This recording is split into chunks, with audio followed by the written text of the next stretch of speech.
الصلاۃ والسلام علیک یا سیدی یا رسول اللہ وعلی آلک و اصحابک یا حبیب اللہ۔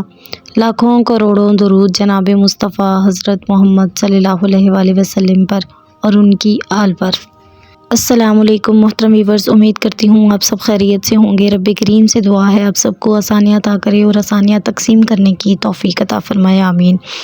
محترم ویورز، ایک سسٹر ہیں ثنا، جنہوں نے کمنٹ کیا تھا اور دعا کے لیے کہا تھا۔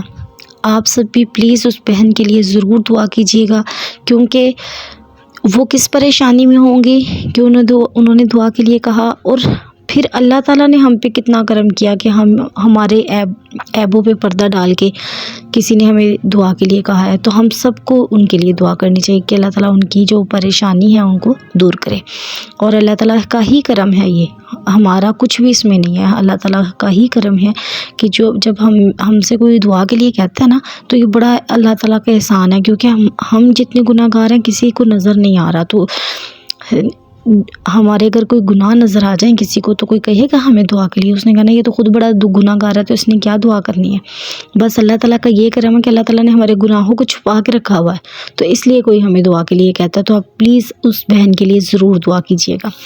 محترم ویورز، آج ان لوگوں کے لیے جو درود پاک نہیں پڑھتے، درود پاک میں بخل کرنے والے ہیں، ان کے کچھ واقعات میں آپ سب سے شیئر کروں گی تاکہ ہماری جو درود پاک سے محبت ہے وہ مزید بڑھ جائے۔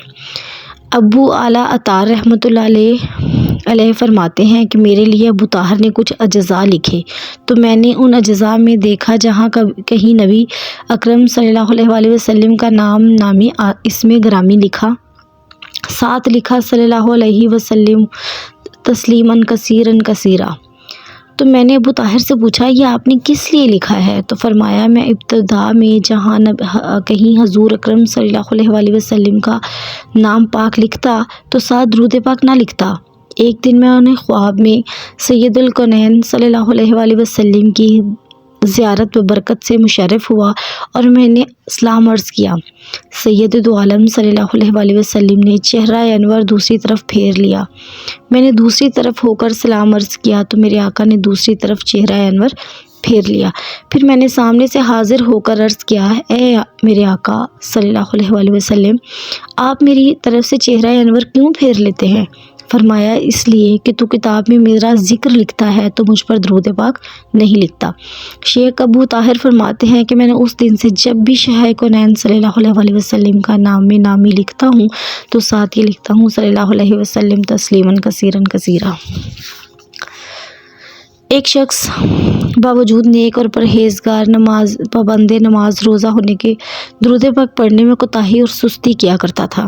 ایک رات خواب میں سید دو عالم صلی اللہ علیہ وآلہ وسلم کی زیارت باسعادت سے مشرف ہوا، مگر حضور انور صلی اللہ علیہ وآلہ وسلم نے اس کی طرف کوئی توجہ نہ فرمائی۔ وہ بار بار کوشش کرتا رہا اور شاہ کونین صلی اللہ علیہ وآلہ وسلم کے سامنے آتا، مگر ہر بار سرکار اسے اعراض فرماتے۔ سرکار دو عالم صلی اللہ علیہ وآلہ وسلم اس سے اعراض فرماتے۔ آخر اس نے گھبرا کر عرض کی، یا رسول اللہ صلی اللہ علیہ وآلہ وسلم، کیا آپ مجھ سے ناراض ہیں؟ فرمایا، نہیں۔ عرض کی، اگر نہیں تو مجھ پر پھر نظر عنایت نہیں فرما رہے؟ فرمایا، میں تجھے پہچانتا ہی نہیں۔ عرض کی، یا رسول اللہ صلی اللہ علیہ وآلہ وسلم، میں آپ کی امت کا ہی ایک فرد ہوں، اور میں نے علماء کرام سے سنا ہے کہ حضور اپنی امت کو بیٹوں سے بھی زیادہ عزیز رکھتے ہیں۔ فرمایا، ایسا ہی ہے، مگر تم مجھ پر درود پاک کا تحفہ نہیں بھیجتے۔ میری نظر عنایت اور شفقت اس امتی پر ہوتی ہے جو مجھ پر درود پاک پڑھتا ہے۔ وہ شخص بیدار ہوا اور اس روز سے ہر روز بڑے شوق و محبت کے ساتھ درود پاک پڑھتا۔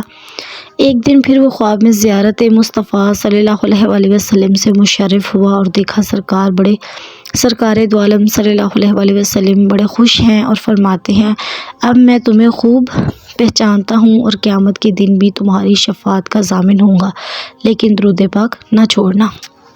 ایک تیسرا واقعہ جو میں آپ سب کے ساتھ شیئر کرنے والی ہوں، ایک شخص جب نبی کریم صلی اللہ علیہ وآلہ وسلم کا ذکر پاک سنتا تو درود پاک پڑھنے میں بخل کرتا تو اس کی زبان گونگی ہوگی اور آنکھوں سے اندھا ہو گیا۔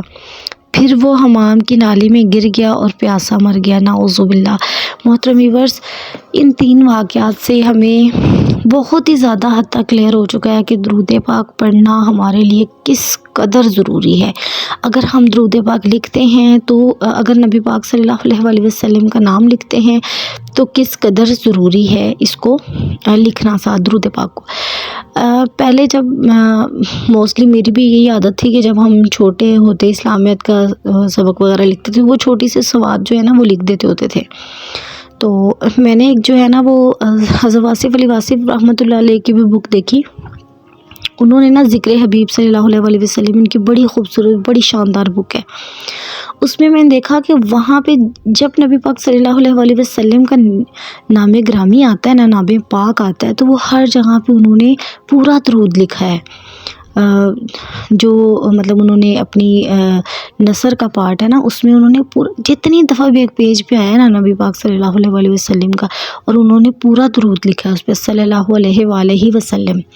تو محترم ویورز، ان چیزوں سے ہمیں دیکھ کے پتہ چلتا ہے کہ نبی پاک صلی اللہ علیہ وآلہ وسلم کے نام آنے پہ اگر ہم لکھ رہے ہیں تو اس پہ اگر کوئی ہم کسی سے سن رہے ہیں تو درود پاک پڑھنا کس قدر ضروری ہے۔ اس لیے اپنی عادت بنائیں، اپنے بچوں کی بھی عادت بنائیں، کیونکہ ابھی بچے جو ہیں وہ گروئنگ ایج میں ہیں، مطلب 6-7 کے جو بچے ہیں، تو ان کو ابھی سے عادت ڈالیں۔ جو ہمیں بہت بعد میں، اگر میں اپنی بات کروں تو مجھے بہت دیر کے بعد جو ہے وہ یہ چیز ریئلائز ہوئی کہ نہیں، درود پاک لکھنا چاہیے۔ تو اسی طرح سے جو ہمارے بچے ہیں ابھی چھوٹی جو کلاسز میں ہیں، ہمیں ان کو اسی ایج میں فوکس کرنا شروع کر دینا چاہیے، تاکہ بچوں کی عادت جو ہے وہ پختہ ہو جائے، اور جب نبی پاک صلی اللہ علیہ وسلم کا نام لکھے تو ساتھ درود ضرور لکھیں۔ محترم ویورز، اگر ویڈیو اچھی لگی ہو تو لائک کر دیجئے، چینل پر نئے ہیں تو سبسکرائب کر لیجئے۔ یہ میں نے سب آپ کو اب کوثر سے سنایا ہے، انشاءاللہ تعالی مزید واقعات جو ہے آپ کے ساتھ شیئر کیے جائیں گے۔